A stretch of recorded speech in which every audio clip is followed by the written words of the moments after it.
Agora nós vamos grifar no texto, tá? Como nós sempre fizemos.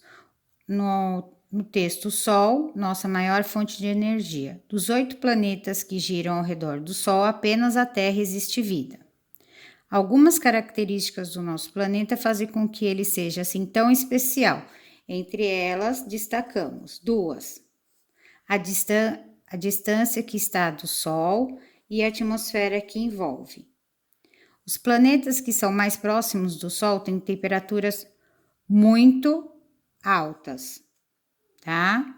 Já os planetas planeta solar que ficam mais distantes do Sol são tão frios que se algum ser vivo chegasse à superfície de Júpiter, por exemplo, ficaria congelado depois de alguns segundos.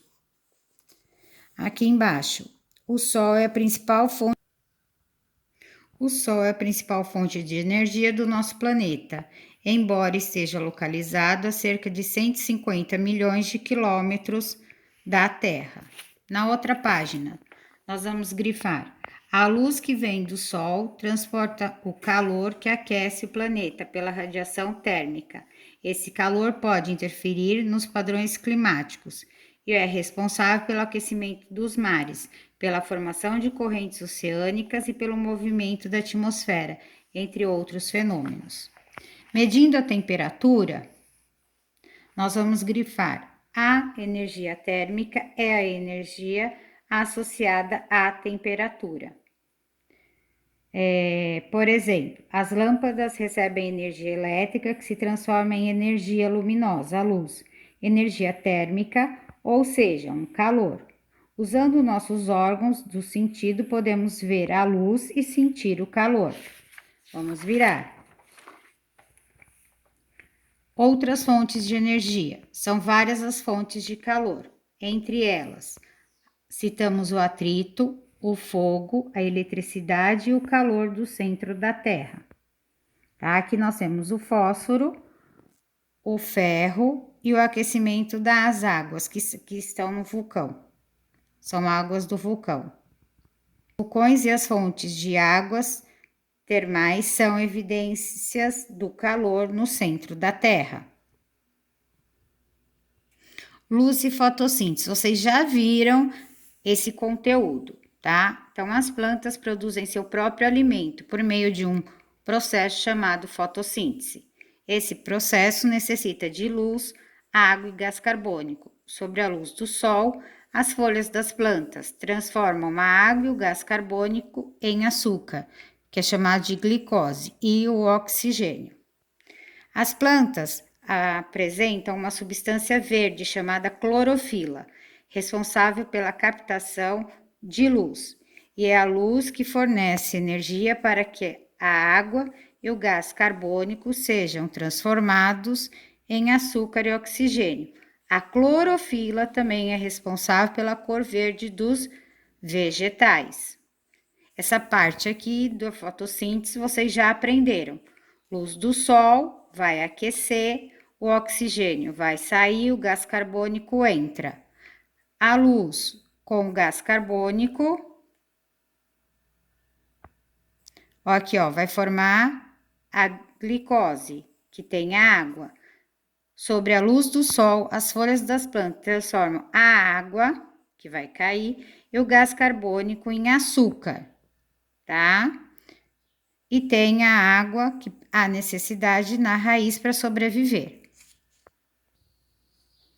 Aquecimento global. Embora o clima seja influenciado por diversos fatores, muitos cientistas estão convencidos de que o aumento do gás carbônico e outros gases na atmosfera vem provocando a elevação de temperatura média do planeta. O aumento do gás carbônico também tem sido causado, segundo os pesquisadores, pela emissão dos gases das fábricas, dos veículos e das queimadas que lançam na atmosfera bilhões de toneladas desse gás por ano. Os vegetais e as algas dos oceanos não conseguem absorver toda essa quantidade de gás carbônico. Por essa razão, a concentração desse gás na atmosfera vem aumentando muito ao longo dos anos. Aí esse texto vai explicar várias coisas sobre o aquecimento e vai falar sobre o reflorestamento tem sido apontado como uma das principais estratégias para o combate do aquecimento global, além da melhoria da qualidade do ar nas grandes cidades. Então essa parte é muito importante, porque o reflorestamento vai ajudar. As plantas ajudam a controlar a poluição nos espaços urbanos, retirando do ar gases que prejudicam a saúde. A fotossíntese retira o gás carbônico da atmosfera para a produção da glicose.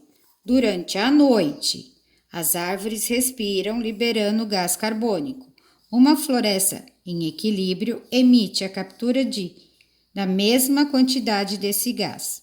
Mas quando a floresta está em crescimento, a quantidade de gás retirado da atmosfera pelas árvores é maior, que é liberada.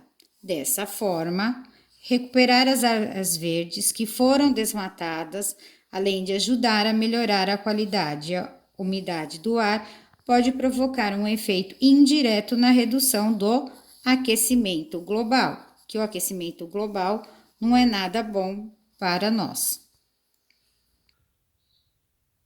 Agora a prova vai corrigir a página 12. Quais são as causas do aumento da temperatura na Terra?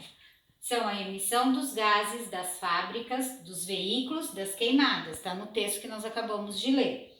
Na segunda, quais são as consequências esperadas do aquecimento global? São o derretimento das calotas polares, a elevação do nível dos mares, que irá intervir no regime das chuvas e no clima, afetando a agricultura e a reprodução de animais e favorecendo a transmissão de doenças. No 3, qual a relação entre o aquecimento global e o reflorestamento? Nós vimos também no texto. O reflorestamento contribui para diminuir o aquecimento global. Nós temos a primeira questão aqui, que é: mesmo em um dia frio de inverno, mas muito ensolarado, é necessário o uso de protetor solar nas brincadeiras ao ar livre? Mesmo no inverno, tem um sol, mas é necessário, tá? Podemos pôr que sim. A radiação solar continua incidindo. O que é isso? Cair, tá atingindo, tá vindo para a Terra, sobre a Terra, mesmo nos dias de inverno. Tá? A outra. Uma família pretende sair de viagem e deixar as plantas de vaso dentro de casa, perto de uma janela, onde recebe a luz do sol. Eles acreditam que por meio da fotossíntese as plantas produzirão alimento e permanecerão vivas até o seu retorno, que deverá acontecer depois de um mês. Você concorda com a opinião deles? Sim ou não? Tá? Agora vamos ver aqui. Com a ausência da família, as plantas não receberão água, o elemento essencial para que elas, por meio da fotossíntese, produzam seu alimento. Então, aqui seria não. A B. Por que o processo de fotossíntese é importante não somente para as plantas, mas também para todos os seres vivos? A ideia da fotossíntese ao processo de produção de alimento das plantas e a liberação de oxigênio usado pelos animais e na respiração.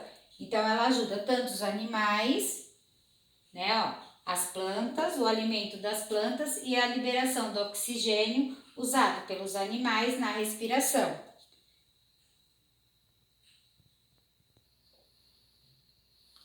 Agora nós vamos para a última parte da correção, tá? Página 16. Assinale V para verdadeiro e F para falso. A primeira é verdadeiro. O efeito estufa é um fenômeno natural que mantém a Terra aquecida. Falso. As alterações na natureza provocada pelo ser humano estão contribuindo para o aumento do efeito estufa, deixando nosso planeta cada vez mais aquecido. A próxima é verdadeiro. Ao realizarmos a fotossíntese, as florestas capturam o gás carbônico da atmosfera e liberam oxigênio, um processo que ajuda a equilibrar o clima. A última é falso. No setor de transportes, os que mais contribuem para as emissões de gás carbônico são as motocicletas e os trens, seguidos pelo ônibus e carros. Aqui nós estamos vendo um urso dentro de um gelo, né? De um pedaço de gelo que não foi derretido ainda, tá? Qual o problema ambiental mostrado? O derretimento das geleiras. Ele está num pedaço lá de gelo, o resto foi todo derretido. Podemos afirmar que ele representa uma consequência de qual fenômeno? Do aquecimento global.